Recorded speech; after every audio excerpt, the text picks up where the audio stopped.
Nous nous sommes retrouvés ce matin autour des différents acteurs qui impactent le secteur de la microfinance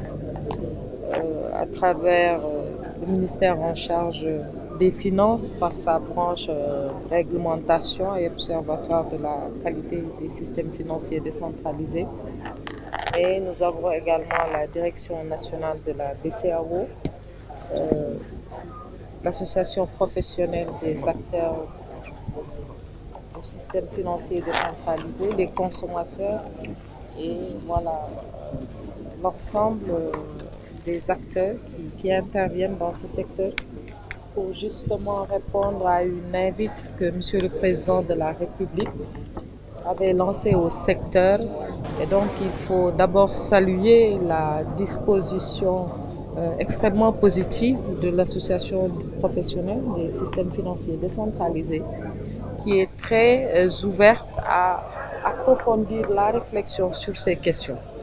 Et aujourd'hui, il était question d'abord de voir toutes les contraintes qui sont liées justement à la détermination du taux d'intérêt, que ce soit au niveau national ou au niveau communautaire, puisque sur certains aspects, c'est une réglementation communautaire, mais également voir l'ensemble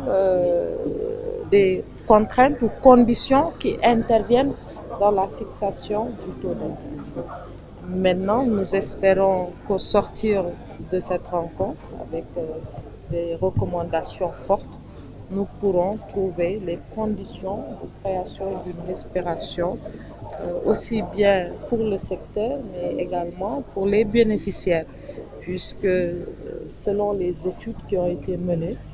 c'est une préoccupation qui est fortement ancrée chez les usagers d'abord, mais il faut reconnaître également que 33% de la population est servie par les SFP. Par conséquent, si nous voulons, dans la politique d'inclusion de Monsieur le Président de la République, arriver à ce que tous nos compatriotes puissent être dans le système, il faut trouver des mécanismes d'abord pour assurer la pérennité de ces structures-là et à côté également trouver le juste milieu qui permettra aux usagers d'être dans de meilleures conditions d'accès plus facile pour l'accès aux financements. Oui, mais vous savez, on en a parlé, même si ce n'est pas l'objet de ce qui nous réunit ce matin. Je pense que le consensus de Dakar a jeté les bases de la réflexion, puisque comme l'indiquait Monsieur le Président de la République, l'Europe a pu se développer sur la base d'une certaine liberté par rapport aux critères de convergence qui nous sont appliqués présentement. Et le consensus de Dakar a cette particularité d'avoir non seulement nos pays qui étaient à la table des discussions, mais également amener les préoccupations des populations. Et donc aujourd'hui, ça doit être une question dynamique qui doit être traitée à l'aune des objectifs, à l'aune des priorités des pays. Et donc le Sénégal ne s'endette pas comme il veut,